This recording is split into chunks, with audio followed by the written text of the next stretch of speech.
Hello, everybody, and welcome to The Obscure. My name is Tia, and I'm a film director, music video maker, and editor from Georgia. Let's get started. I took freedom to start talking about the provision of people in my podcast. However, I never really clearly stated my own position. Going back to my school years, I've been talking a lot about how I read a lot of books, how I was interested in politics and other subjects, but in fact I also clearly remember the time when I was going to an art studio and my teacher once told me, "Oh, you didn't watch the news? Aren't you interested in what's going on in your country?" But somehow at that time I had a theory that even without watching news, you can always know about what's going on in the country if you listen to the people. At my home, TV was always occupied by our grandmother and grandfather, and I didn't find much freedom listening to whatever I want. And what was running on television was mostly series. From time to time, you could also get some Russian news, because my other grandmother really loved, for some reason, to watch Putin and say how ugly he is, what a plebeian he is, and all kinds of atrocities. Even when in 2008 Russians attacked Georgia, I didn't watch the news. I was on the street and my mom called me and told me that they were coming. And I was standing in the middle of the street disoriented because you don't see any danger coming from anywhere. But then as you pass the street, every single person in each square meter would be talking about this. I also remember my relatives driving to Tbilisi, and they told me that the bomb was thrown right on their path and they barely skipped it. I was also in Kobuleti having a vacation together with my parents when I saw explosion in Poti. It was night and we were on the shore and this huge fire started. And for some reason at that time I decided that I would stop reading books, stop watching news, and just go out into the world, explore, and hear what people think, not what other people are telling us about what people think. At that time, I realized that even though I was curious about the vast subjects, I never really paid much attention to what's happening locally. I was completely absorbed with my art and my art studies. I was quite heavily depressed at that time as well, so I spent a lot of time after school and after graduating from the university just trying to figure out what's wrong with me. So I missed a lot of events happening in our country. Probably until third or fourth year in the university, I didn't even know who's the president of the country. I went that far away from all my interests and completely dived into self-actualization because they taught me that time is ticking, that if you want to be a filmmaker, you gotta do it now, because after your 30s, it's already too late and you can't become successful. And there is no other way to make films unless you win a festival or something of that sort. You don't have a second chance. If you do a bad film for next 5 years, you're dead for the industry. Those kind of things were going around a lot in that time. Later, when already the war in Ukraine started and after pandemic already happened, things changed a lot. Pandemic almost cut our dreams about filmmaking careers as well, because stuck in our homes we couldn't make films, even though I actually shot my first ever budget film during pandemic. But future looked really indistinct, and we had a lot of time to stay with our own selves and figure out what it is that we want. Ironically, both of my grandmothers were born and raised in Ukraine. When I'm trying to figure out their nationality, it's really difficult because actually I have so many nationalities mixed in my bloodline that my guitar teacher would tell me to enter European Union all on my own. But as a matter of fact, both of my grandmother and actually my grandfather, who was clean Georgian, like my father's male bloodline comes from Georgia, but mostly the women were the ones who were the other nationality. So my grandfather lived in Ukraine too. That's where they met with my grandmother, and then they moved to Georgia. It was hard for me to ignore the situation already at that time. But I realized also that I don't know a lot about the inside out of our own film industry either. I didn't go out of my house almost at all times. I didn't communicate with anybody, and basically I didn't have a chance to meet people from the industry. And they were the first ones who started to protest because our Minister of Culture suddenly decided to fire people. For me, it was hard to decide to make a legal step, and sign any documents at that time that would show that I am on somebody's side. I wanted to know what exactly is going on. And for that, I had to catch up for all those years that I didn't look into politics. It wasn't an easy task. And somehow I also ended up in a camp that was opposite of the protesters.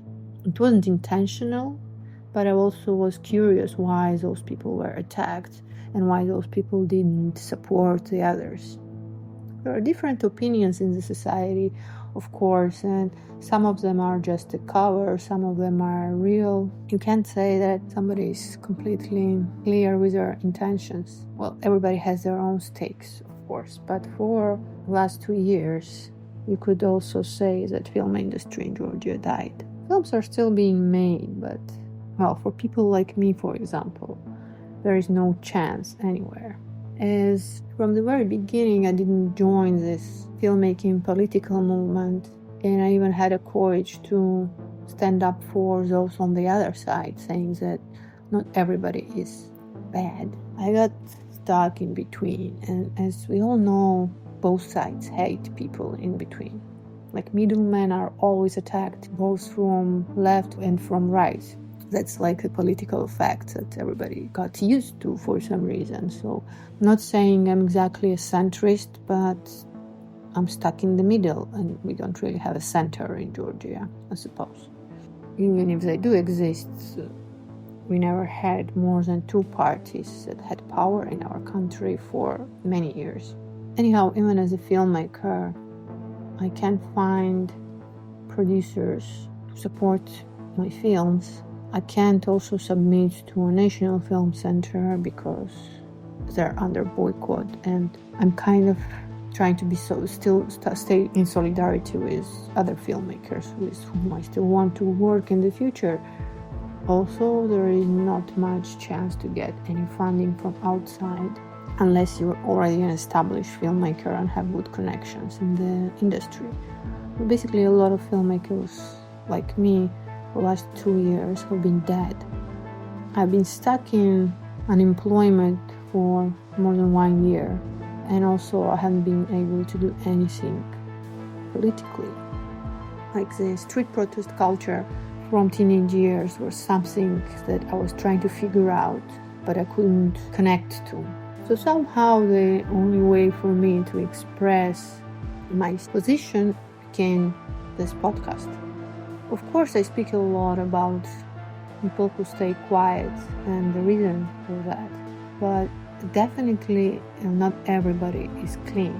A lot of people in Georgia are still dependent on Russia. During our student years, there were 2 types of students, three parties. Okay, one that spoke English, one that spoke Russian, and one that didn't speak any language but Georgian. And I was one of the student council club members who was trying to implement English classes in our university studies. And I would say that our country is also divided into those kind of people. If you don't know English, it means that you are in an informational bubble where you can only get information from Georgian sources.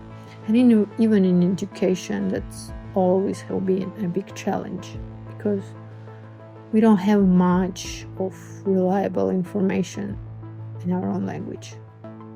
Us who speak English, like me, had the opportunity to at least listen to foreign podcasts, read foreign books, be it American or European or even other translations into English.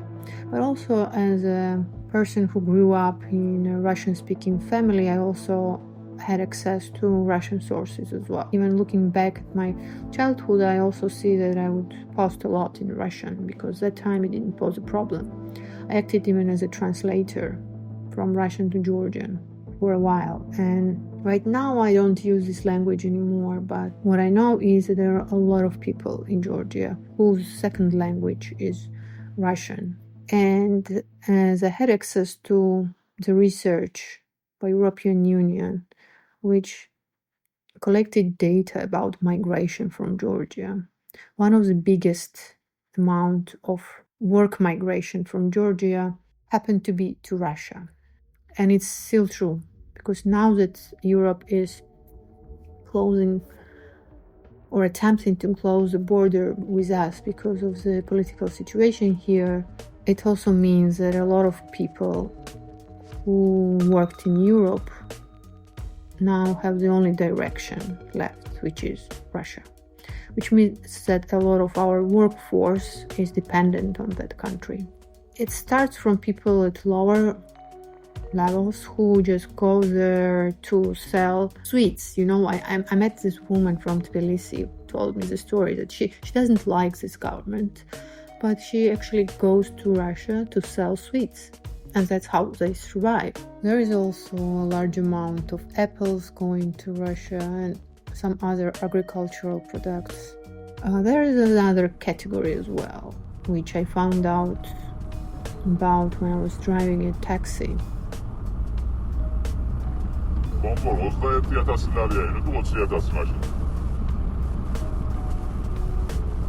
And the taxi driver said this very strange thing.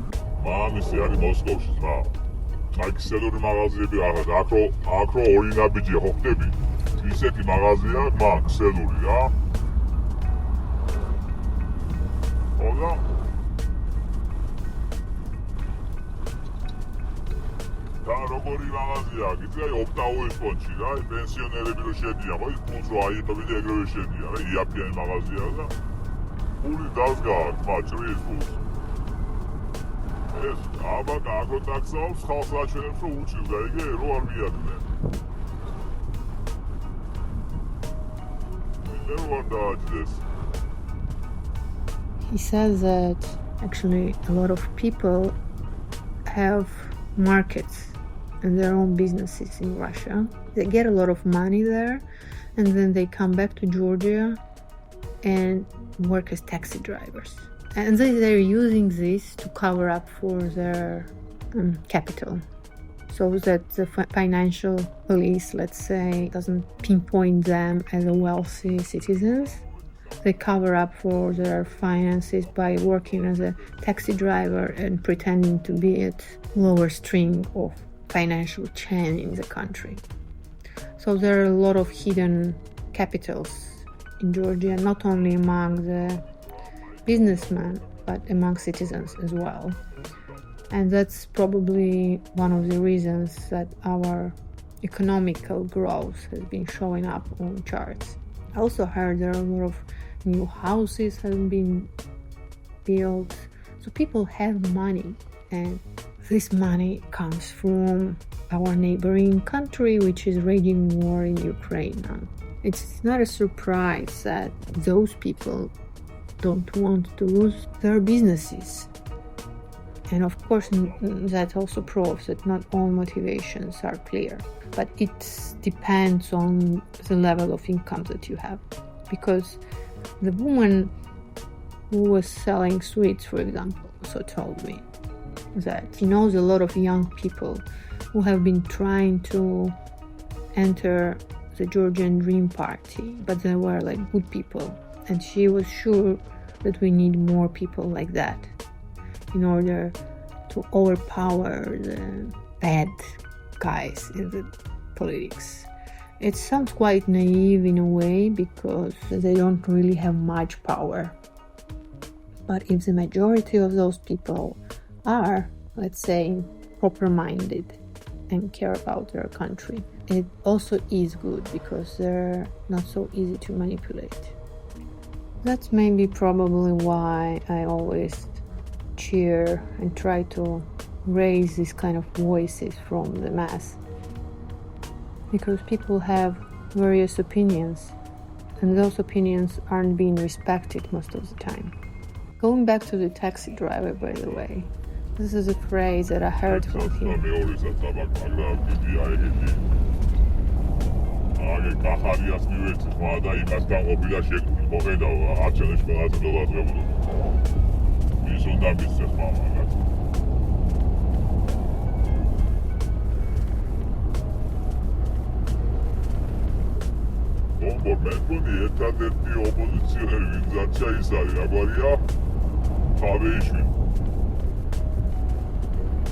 And then he glanced at me through the mirror and cracked a joke.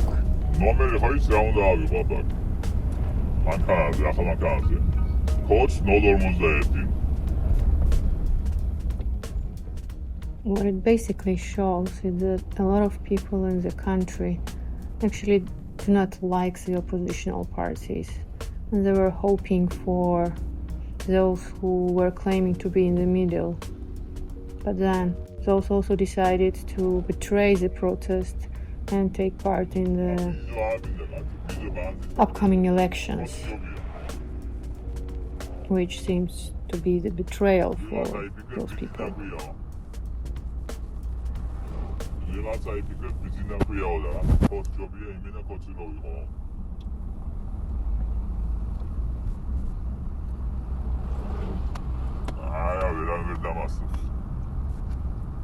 The joke was about him putting the numbers on his new car that would say Georgian Dream 41, which is their party number.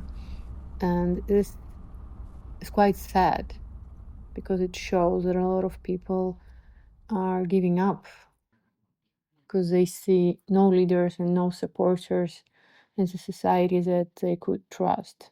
But also they are being claimed to be Georgian Dream supporters, where they actually not. I changed the voice of the driver not to compromise him. However, those are the questions I have for this episode. Do we still understand each other as a society? And is there any other option left now for us besides getting the prisoners out of jail? Thank you for your attention, and don't forget to follow, subscribe, and support.